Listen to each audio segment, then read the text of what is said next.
desarrolladas, que han crecido solo un 1,3% el año pasado, mientras las economías emergentes crecieron 4,7%. Repito, porque esta fue la cuestión que se discutió. Una recuperación muy débil, donde las economías avanzadas están creciendo todavía con menor fuerza que lo esperado y mucho menos que las economías en desarrollo. Esta situación plantea muchos desafíos para el futuro y es central discutir esta cuestión porque el hecho de que haya algunas señales de recuperación pone para el futuro algunos riesgos que también se han analizado. ¿Por qué? Porque los países centrales, particularmente Estados Unidos, ha empezado a deshacer, a retirar aquellos planes de estímulo que puso en marcha en torno de 2009, una vez que la crisis se detonó. Esos estímulos tuvieron que ver con dos tipos de aspectos de la crisis. En primer lugar, y esto es una de las cuestiones de los temas de agenda, en primer lugar, Estados Unidos llevó adelante el más grande, el más extraordinario programa de estímulo monetario del que haya memoria. Ese programa de estímulo monetario estaba destinado básicamente al salvataje del sector financiero. Esta crisis empieza con ese problema con las hipotecas, con lo que se conoció como los activos tóxicos y con lo que esto tuvo como consecuencia sobre las carteras, sobre la situación de los bancos, que habían comprado algunos instrumentos que habían resultado tremendamente riesgosos y que habían caído en default, algunos instrumentos financieros, muchos vinculados a las cuestiones de las hipotecas, pero también a los derivados financieros y a todos aquellos instrumentos que proliferaron en la etapa anterior, que hicieron eclosión en 2008 con la quiebra de Lehman Brothers, o sea, una casa financiera de enorme importancia en los Estados Unidos. Como respuesta a esto, la política monetaria norteamericana se hace muy, pero muy laxa. Se genera un programa de rescate de los bancos, cambiándole los activos tóxicos por activos de la Reserva Federal norteamericana. Y se genera un programa de emisión que lleva al Banco Central norteamericano a crecer en su emisión, en su base monetaria, de una forma formidable, de nuevo, como no hay precedente en la historia mundial completa. Ese programa de estímulo monetario estuvo acompañado inicialmente con algunas medidas de estímulo fiscal, básicamente con gasto público. Pero Estados Unidos retiró las políticas de estímulo fiscal y seguía con las políticas de estímulo monetario y financiero. Pero ahora, hace algunos meses, particularmente en diciembre y enero, Estados Unidos anuncia que va a moderar y reducir su programa de salvataje monetario y financiero. Y esto ha generado muchas perturbaciones para los países emergentes. ¿Por qué? Porque cuando Estados Unidos anuncia que va a reducir sus programas de ayuda al sector financiero a través de la emisión monetaria, lo que se teme es que la tasa de interés de Estados Unidos comience a crecer.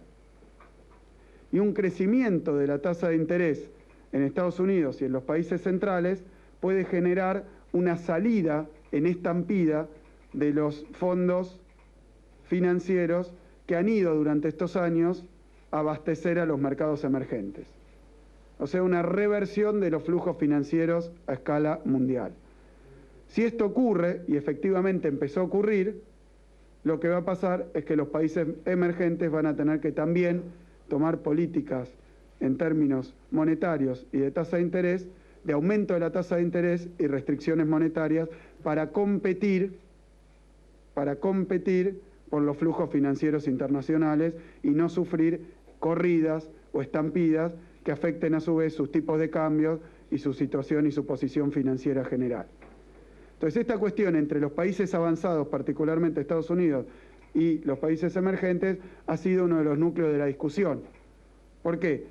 Porque si esta débil recuperación es interpretada como que se salió de la crisis en los países avanzados, entonces probablemente haya un retiro del estímulo en los países avanzados que ponga mucha presión sobre los países emergentes. Y esto es efectivamente lo que se vio en el mes de enero, que Estados Unidos anuncia que va a reducir su plan de estímulo, se empieza a prever un incremento de las tasas de interés en los países centrales y entonces empieza a haber turbulencia financiera de gran magnitud en los países emergentes. Entonces, durante estas reuniones, los países emergentes expresaron su preocupación porque si esto ocurriera, probablemente en los meses por venir se observe graves problemas financieros y cambiarios en el mundo emergente, que ha sido el que ha crecido mejor durante estos últimos años, estos 5 años, desde el año 2008 en adelante. Estas son las discusiones que hemos tenido. Nosotros hemos expresado, junto con otros países que nos acompañan y que han tenido opiniones similares, que básicamente la crisis sigue su curso, no ha terminado porque el crecimiento es débil y además las expectativas de crecimiento para el año que viene tampoco son muy prometedoras, ni para la economía mundial ni para ningún bloque en particular, de forma tal que no se puede caracterizar que la crisis ha terminado y lo que nosotros expresamos es que las políticas que esperamos que se apliquen para seguir adelante este proceso de recuperación tienen que ver fundamentalmente con cuestiones vinculadas a la desigualdad en el mundo, al mantenimiento de los ingresos y a los estímulos de la demanda agregada. ¿Por qué dijimos eso?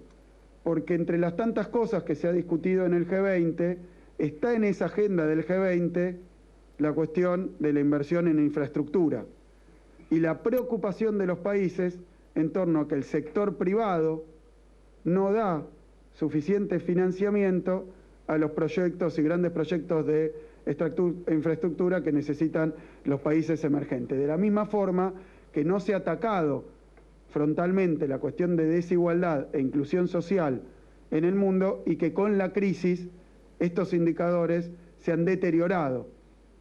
De forma tal que si el panorama es retirar los planes de estímulo, tanto monetarios como fiscales, lo que podemos observar es todavía más pobreza y más desigualdad en el mundo para el futuro. Esta ha sido una de las preocupaciones de las discusiones que hemos mantenido. Debemos decir de nuevo que la situación económica mundial no es buena, que ha habido una recuperación, pero esta recuperación ha sido muy tímida y esto se puede observar particularmente en la situación de Europa y en los países más vulnerables de Europa.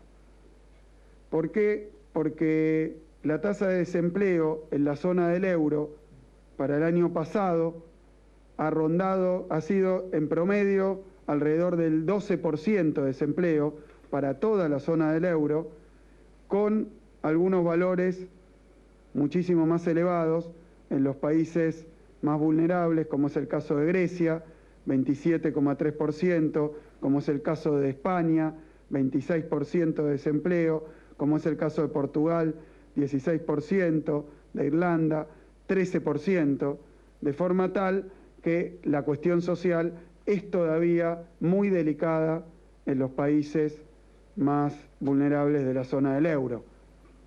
Y tampoco se ve, para el año que viene, se avisora una recuperación muy decidida en la eurozona.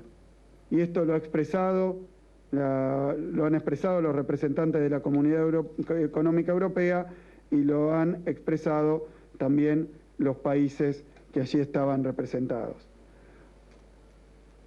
En términos de la cuestión del crecimiento, enfatizamos que la posición argentina fue que las políticas de estímulo de la demanda tienen que reforzarse para que haya una salida de la crisis. De la crisis no se ha salido y esas políticas de demanda tienen que ver, obviamente, con la cuestión de la distribución de la riqueza y la cuestión de la lucha contra la desigualdad, porque centralmente, generando mayor estímulo al empleo y mayor estímulo y mayor crecimiento de los ingresos en los sectores más desguarecidos, es como mejor se consigue que la demanda se fortalezca y de esa manera que el crecimiento tenga bases sólidas. Otro tanto con la inversión en infraestructura, que tiene que estar sostenida, obviamente, por planes vinculados a la participación de los organismos multilaterales de crédito para el desarrollo y también por las bancas públicas de cada uno de los países. No es el sector de la banca comercial el que usualmente da el mejor financiamiento para las obras de infraestructura de largo plazo y a tasas más favorables. Otro punto central que se discutió es el punto de las deudas externas, del peso de las deudas externas, y quiero hacer algunos comentarios acerca de esta cuestión porque han sido un punto de enorme preocupación y discusión de estos foros. La cuestión de la vulnerabilidad financiera. ¿Por qué?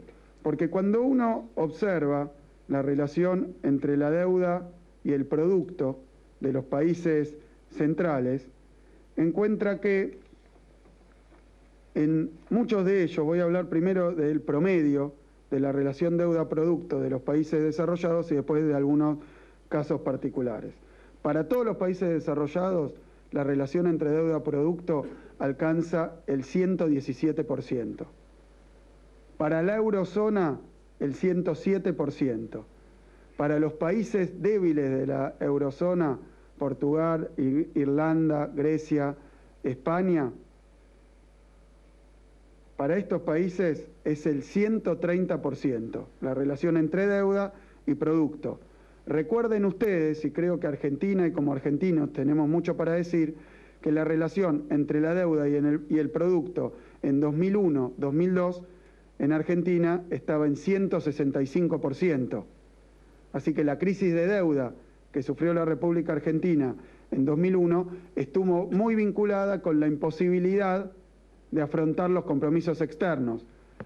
Y voy a enfatizar este número. Actualmente la relación deuda-producto de la República Argentina es del 45%, tomando toda la deuda pública, bruta.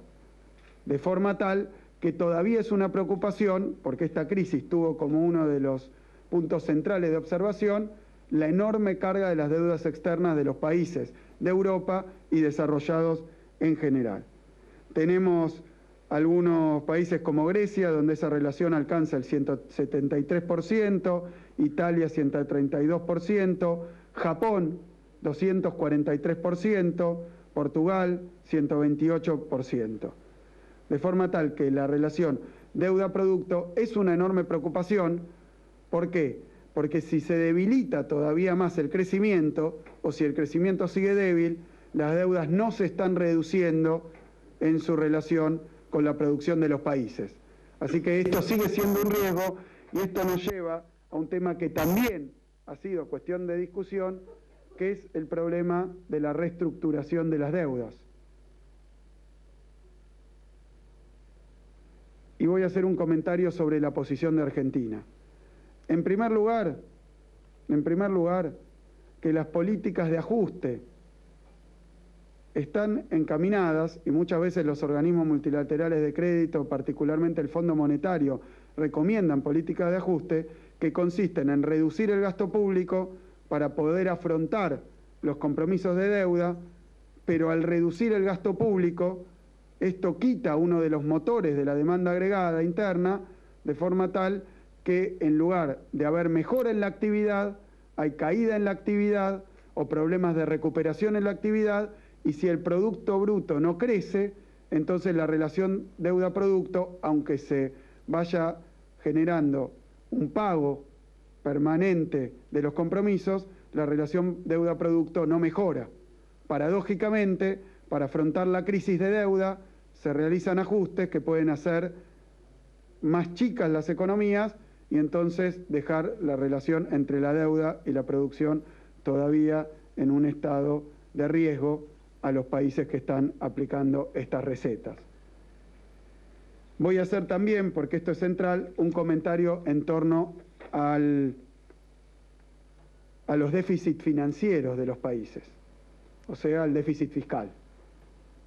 Pero al déficit fiscal considerado como déficit financiero.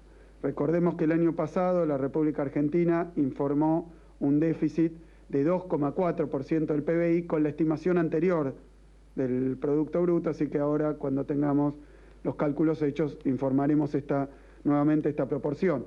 Pero quiero darles algunos datos de los déficits fiscales, financieros, de algunos países con los que hemos estado discutiendo.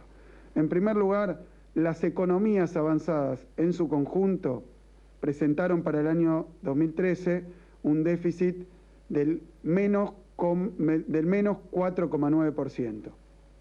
Si tomamos los últimos 10 años, el déficit financiero de las economías avanzadas promedia el 5% del producto.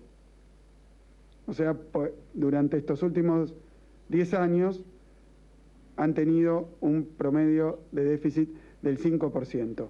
La eurozona, en estos 10 años, también un déficit, o sea, menos 3,3%. El G7, o sea, los países más poderosos del mundo, menos 6,1%. O sea, que el déficit representa 6 puntos del producto. Y después podemos tomar algunos casos puntuales, como el de Portugal, 8% del producto en los últimos 10 años promedio, el de Irlanda, 7,4%, el de Japón, 6,7%, España, 4,7%, Reino Unido, 6%, el déficit como porcentaje del producto, y Estados Unidos, 8,1% del producto como su déficit durante los últimos 10 años.